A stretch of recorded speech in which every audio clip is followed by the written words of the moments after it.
পাপন ভাই আমাদের সাথে যুক্ত হয়েছেন, আমাদের শুভেচ্ছা কৃতজ্ঞতা জানবেন। এক হচ্ছে যে আপনার বিসিবির অ্যাকাউন্টে যে টাকা ছিল সে টাকা ট্রান্সফার করা নিয়ে একটা কথা হয়েছে। আপনার ব্যাখ্যা দিয়েছেন যে আপনি এই 250 কোটি টাকা বা 250 কোটি টাকার একটু কম এই টাকা আসলে বোর্ডের সিদ্ধান্তে ট্রান্সফার করা হয়নি। এটি নিয়ে অনেক আলোচনা আছে, আপনি এটি নিয়ে কোনো কিছু বলবেন কিনা? এটিকে আপনি একক কর্তৃত্বে, একক সিদ্ধান্তে, এককভাবেই আসলে ভালো হোক খারাপ হোক আপনি এটি করলেন কিনা? এটা যদি কেউ প্রমাণ করতে পারে তাহলে কিন্তু আমাদের আলোচনাটা অন্যরকম হবে। একটু বড় করেই বলতে হবে আসলে। প্রথম কথা হচ্ছে গিয়ে একটা বোর্ডে যখন আমরা কাজ করি সবাই মিলে কিন্তু সিদ্ধান্ত নেই।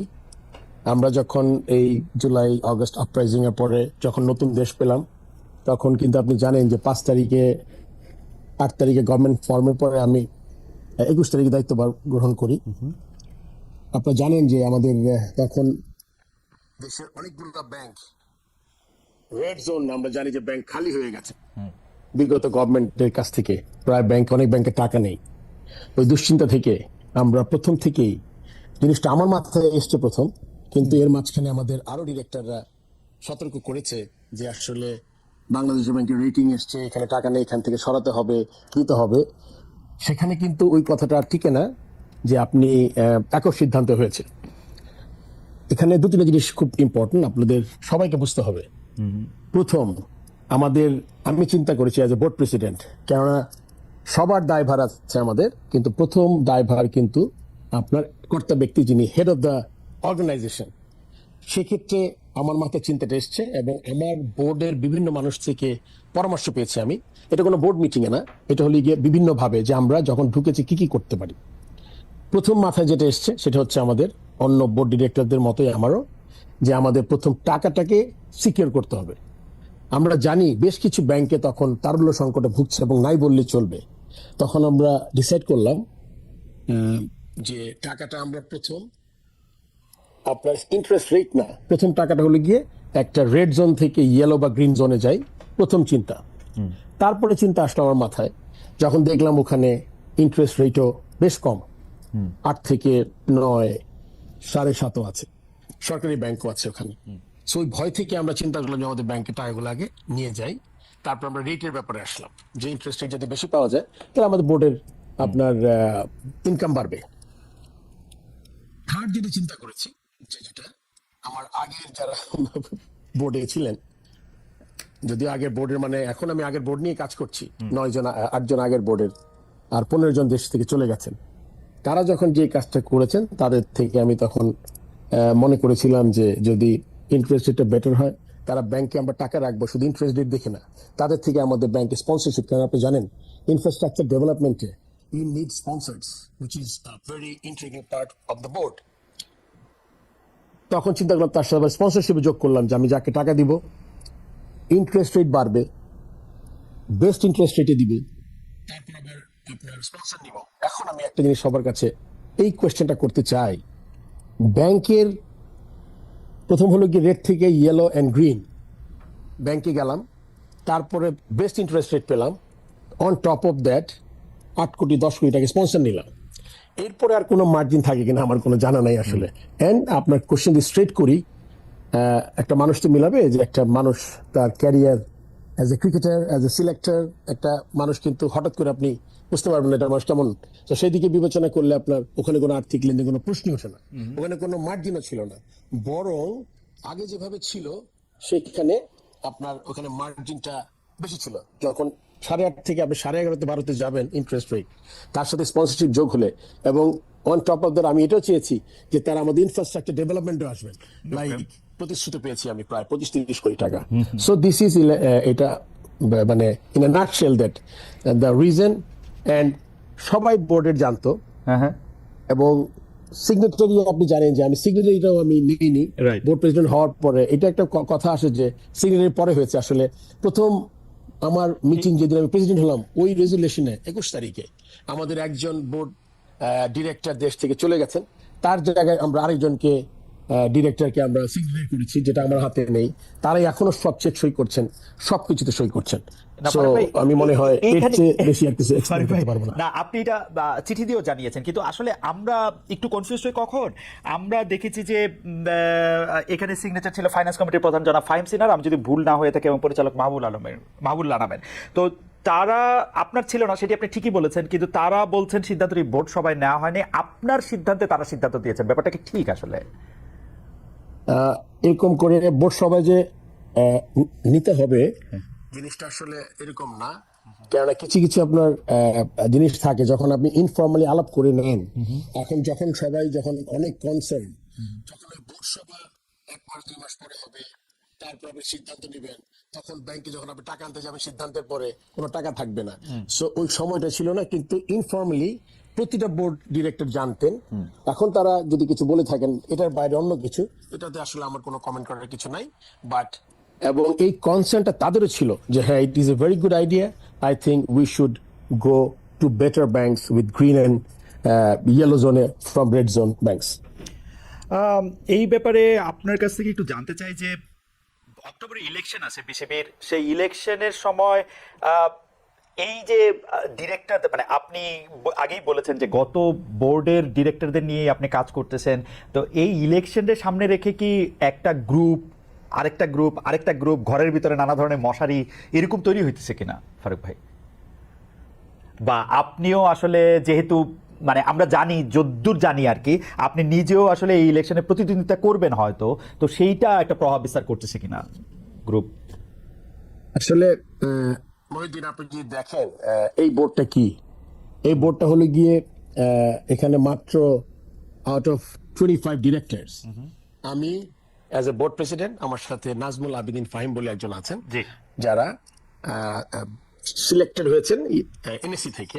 এছাড়া কিন্তু এটা কিন্তু আগের বোর্ডই, কিন্তু এখানে একটা জিনিস উল্লেখ করাটা খুব প্রয়োজন।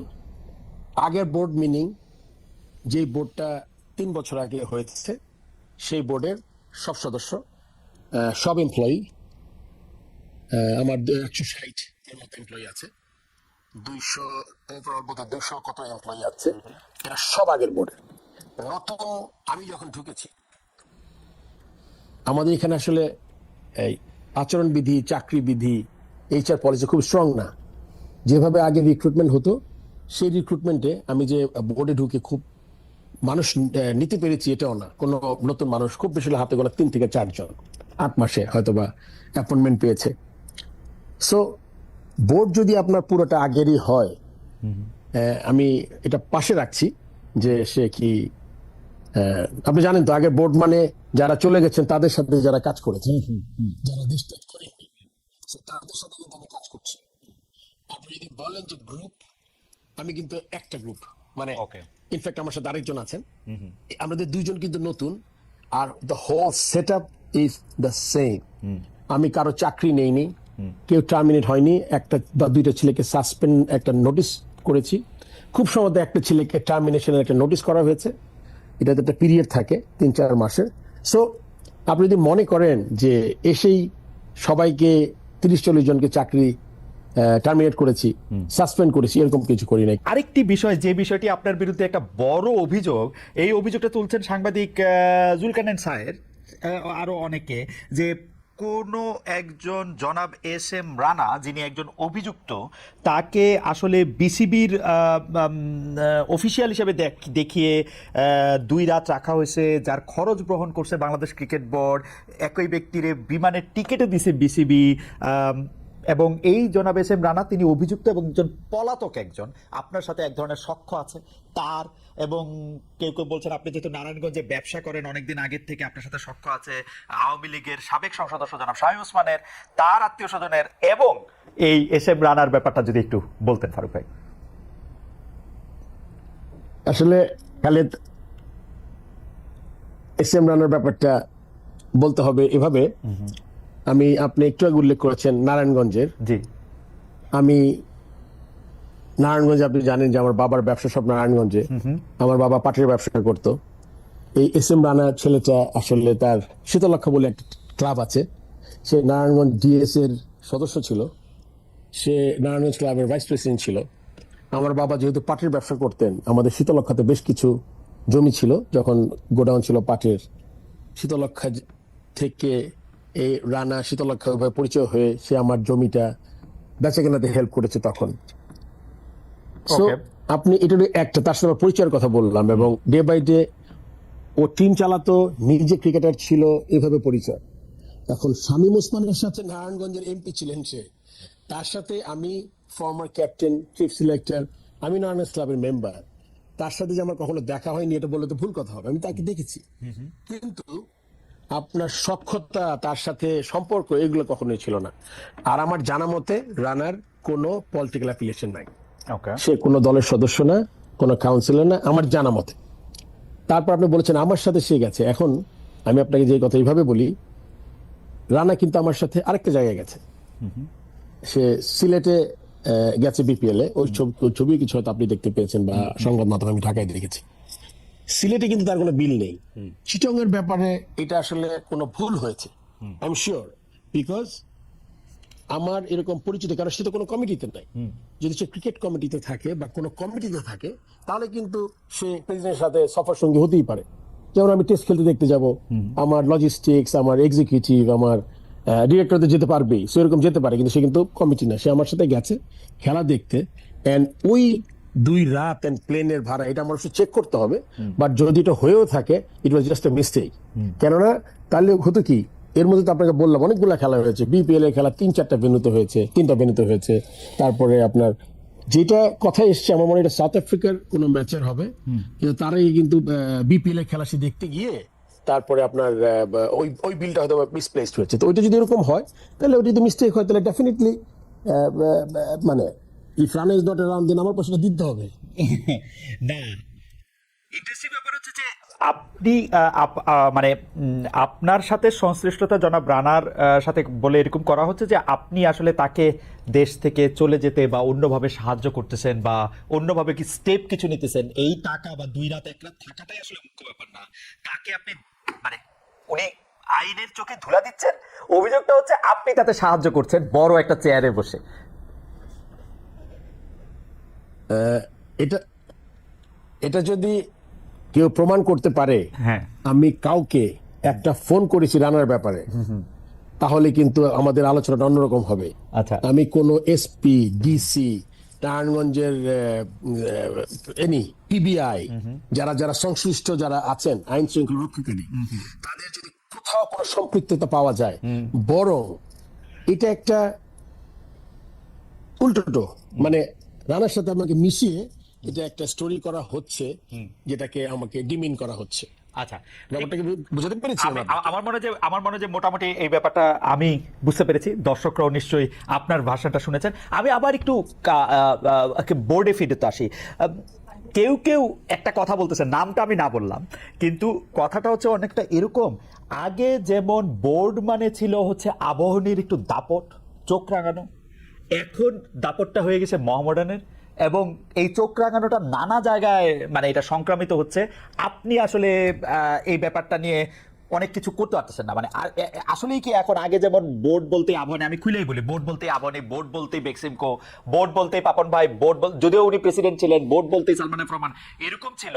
এখন কি এইটা আবার উল্টায় গিয়ে এটা আবার মোহামেডানের কাছে চলে গেছে অন্যায় ভাবে? আপনি এটাকে কেমন ভাবে দেখেন ফারুক ভাই?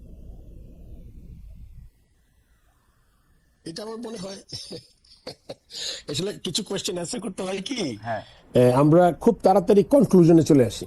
আচ্ছা, মোহামেডান যে আলাদা কোনো আমার থেকে ফেভার পাবে এটার সম্ভাবনা কম। আপনি বলেছেন যে আরেকটা কি তৈরি হচ্ছে নাকি, আমি আমার ব্যাপারটাকে ক্লিয়ার করে নিই। মোহামেডান ক্লাবের আমি কখনো কোনো অফিসিয়াল ছিলাম না, আমি কখনো খেলিনি, আমি কোনো ক্যাপ্টেন ছিলাম না, আমি মোহামেডান ক্লাবের কাউন্সিলর ছিলেন। আপনি একটু ইলেকশনের কথা বলেছিলেন, সেটা কোনো সম্পর্ক নাই। তো আমার কাছে কোনো এক্সট্রা বেনিফিট পাওয়ার কোনো সম্ভাবনা নাই। চাপ দিয়া, আর আমরা খুব তাড়াতাড়ি খুব তাড়াতাড়ি কনক্লুশনে, আমি বুঝতে পারছি আপনার কথা, খুব তাড়াতাড়ি আমরা কনক্লুশনে এসে যাই। এখন না, এই বিষয়ে অনেকগুলো কথা আসবে, আমি বলছি আস্তে আস্তে।